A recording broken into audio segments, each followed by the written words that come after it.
Good morning বন্ধুরা, এখন বাজে 9:15। তা এখন কর্তামশাই বেরিয়ে যাবে, এই যে অনেক দেরি হয়ে গেছে আজকে। তা ব্যাগটা গুছিয়ে দিলাম, খাবার দাবার আর দেখাতে পারলাম না, খুব তাড়াহুড়ো আছে আজকে। এই যে বেরিয়ে যাচ্ছে এখন।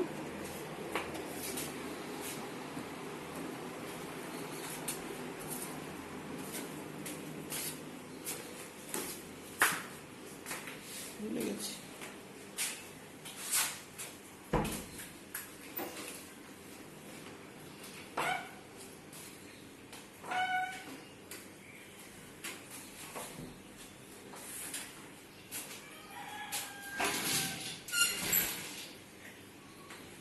তাড়াতাড়ি রান্না বান্না করে ভরে দিয়েছি, আজকে আর দেখাতে পারলাম না কিছু।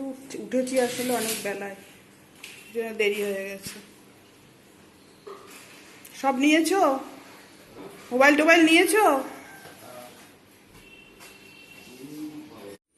কর্তামশাই বেরিয়ে গেছে, আর এখন শুরু করে দিয়েছি রুটি বানানো ছেলের আর আমার জন্য। আটা মেখে নিয়েছি, এখন রুটি করব, তারপরে খাবো। এই যে তা রুটি কটা করে নিই, খাওয়া দাওয়া করে নিই, তারপরে আবার রান্না শুরু করব। একটু রান্না বাকি আছে, পরে রান্নাটা করব। এখানে আম কেটে নিলাম, এখানে গরম রুটি দিয়েছি ছেলেকে, রুটি দিয়ে গরম রুটি করেছি, রুটি দিয়ে খাওয়াবে। আর কিছুটা চাউ রয়েছে এখানে, এটা ছেলে খাবে, কালকে করেছিলাম সেই চাউটা, ওকে দিয়ে দেবো, রুটির সাথে মিশিয়েও খেয়ে নেবে। এই হচ্ছে সকালের। এই যে ছেলেকে এটা দিয়ে দিলাম, আর এখানে আছে চাউ, এটাও খাবে। আর আমি খাবো আম, আমার ওই যে আম রয়েছে এখানে, এটা হচ্ছে আমার। আর এখানে রুটি আছে, এই যে এই হচ্ছে আমার খাবার। এটা 3টে রুটি আর আম, এই দিয়ে খাবো। আর এটা হচ্ছে ছেলে, কালকে বিকেলে চাউ করেছিলাম সেটা রয়েছে, এটা ওকে দিয়ে দিলাম। ওই যে ওখানে ছেলে বসে আছে। আজকে এই যে রান্না করছি পুঁই শাক চচ্চড়ি, ঠিক আছে, আলু কুমড়ো চিচিঙে বেগুন সব আছে এর মধ্যে।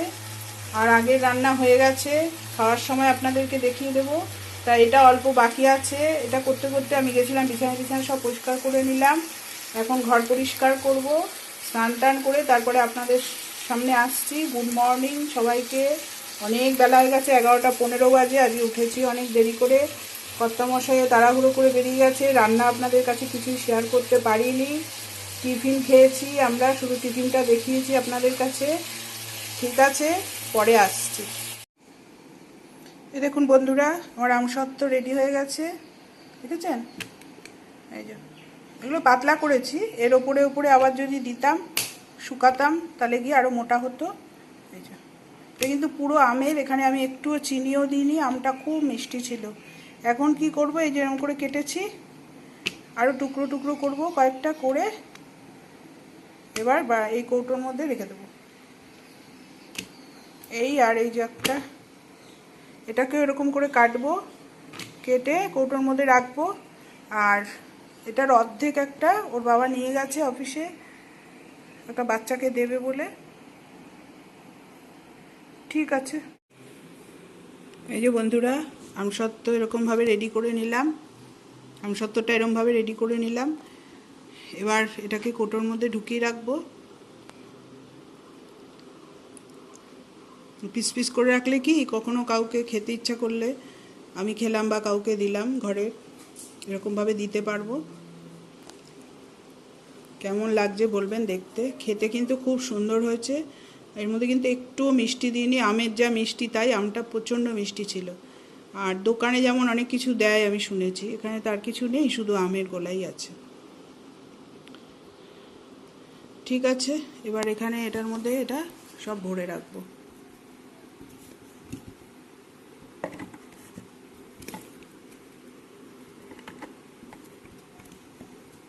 আপনাদের কাছে রেসিপিটা একদিনে তো হয়নি, যেরকম যেরকম করেছি সেরকম সেরকম দেখিয়েছি, কিছুই না। আমটাকে গুলিয়ে ভালো করে তারপরে ওটাকে পুরো আগুনে বসিয়ে, একটুও জল দেবেন না, আমের যে রসটা সেটাই থাকবে, জল দিলে কিন্তু পচে যাবে। এবার ওটা আস্তে আস্তে জাল হতে হতে কম আগুনে দিয়ে জাল দেবেন, সেটা উনুনেই হোক আর গ্যাসেই হোক। জাল দিয়ে এবার পুরো যখন কালারটা চেঞ্জ হয়ে যাবে, দেখেছেন এরকম লাল লাল হয়ে আসবে আর দেখবেন নিচে লেগে আসছে আমটা, তখন ওটাকে নামিয়ে থালায় ভালো করে তেল মাখিয়ে তারপরে ওটাকে ঢেলে দেবেন আর পুরো পাতিয়ে পাতিয়ে এবার ওটাকে রোদ্দুরে দিয়ে আসবেন। যখন ওটা অল্প অল্প শুকিয়ে যায় না, তার উপরে আবার কিছুটা গোলা দিয়ে দিতে হয়, এইভাবে ওটাকে মোটা করা হয়।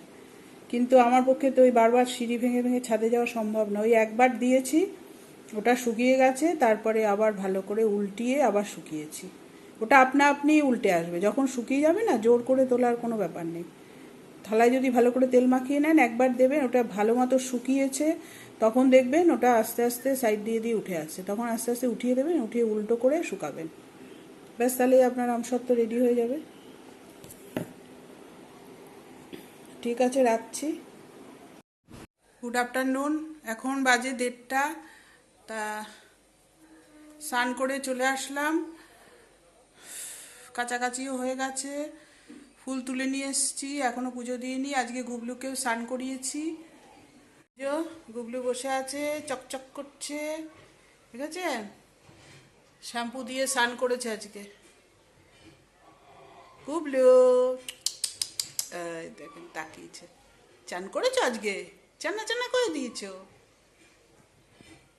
এই গরমে ওদের রোজ স্নান করালেই ভালো হয়, পারি না তো, আমাকেই করাতে হবে করালে, ওই জন্য আজকে করিয়ে দিয়েছি ওকে। ও গরমে খুব আরাম পাচ্ছে,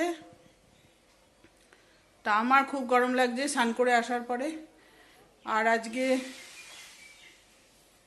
কি কি মেনু করেছি আপনাদের দেখাবো, ছেলে আসুক, ছেলে স্নান করতে গেছে, খাওয়ার সময় আপনাদেরকে দেখিয়ে দেবো।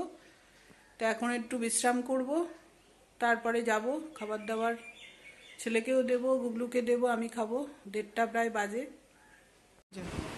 কিরে ঘুমাবি? ঘুম পাচ্ছে? সব কথা শোনে, ঘুম পাচ্ছে, হাই তুলছিল বসে বসে। এই গরম, তাও বিছানার মধ্যে বসে থাকে। আমাকে দেখেছে এখানে শুতে, এই যে শুয়ে আছি, ও সুন্দর করে এসে বসেছে। দুপুরবেলা যখন ঘরে মেঝেতে শুয়ে থাকি চাদর পেতে, তখন ও গিয়ে মেঝেতে শুয়ে। দাদা আসবে আসবে, দাদা স্নান করতে গেছে তো বারবার বাইরে তাকাচ্ছে, ওই যে। হ্যালো বন্ধুরা, এতক্ষণ আপনাদের সকাল থেকে কাছে আসিনি। গরমে আসলে এমন অবস্থা হয় না, কাজ করতে করতে জামা কাপড় একদম গরমে ভিজে যায়, ইচ্ছা করে না যে এই অবস্থা আপনাদের সামনে আসি। আমার তো সকাল থেকেই দৌড়াদৌড়ির কাজ।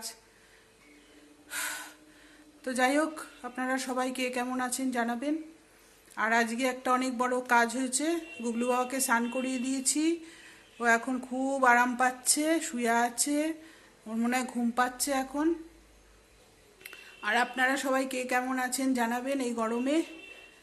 আর আমার ব্লগটা দেখে যদি ভালো লাগে তাহলে লাইক, শেয়ার আর সাবস্ক্রাইব করে দেবেন। জানি ব্লগ ভালো হচ্ছে না, তাহলেও চেষ্টা করছি, যারা ভালো ব্লগ করে তাদেরটা দেখছি, যাতে নিজে কিছু করতে পারি। আপনাদের যদি ভালো লাগে, যদি দেখে মনে হয়, তাহলে সাবস্ক্রাইব করে দেবেন আর একটু লাইক আর শেয়ার করে দিন, যাতে আমিও সামনের দিকে এগিয়ে যেতে পারি। ঠিক আছে, আজকে কি কি রান্না করেছি, ছেলে স্নান হয়ে গেছে, আপনাদেরকে দেখিয়ে দিচ্ছি, তারপরে খাওয়া দাওয়া করব। আজকে রান্না হচ্ছে ভাত, এখানে আছে ডাল, আর এটা আলু বরবটি পেঁয়াজ দিয়ে ভাজা করেছি, বেগুনও আছে এর মধ্যে, কুচিয়ে দিয়েছি, আর আছে পটলের তরকারি, আর এখানে আছে পুঁই শাকের চচ্চড়ি।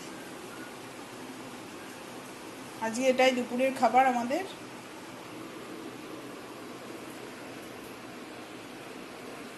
আর গুবলু আজকে খাবে টক দই দিয়ে ভাত, কারণ আজকে হচ্ছে টক ডাল, ওকে ডালও দেওয়া যাবে না। এই যে বসে আছে ভাত খাওয়ার জন্য। তাহলে বন্ধুরা, আজকের ব্লগটা এখানেই শেষ করে দিচ্ছি, এখন ছেলে আর আমি খাবো, খাওয়া দাওয়া করবো। আর এই বাসনগুলো সব গোছাতে হবে, দেখি খাওয়ার আগেই গুছিয়ে নেব। তার আগে যাব ঠাকুরকে দিতে, এখনও বাকি আছে ঠাকুরকে দেওয়া। তাহলে আপনারা সবাই ভালো থাকবেন, সুস্থ থাকবেন আর সাবধানে থাকবেন। আবার চলে আসছি কালকে নতুন কোনো ব্লগ নিয়ে। টাটা।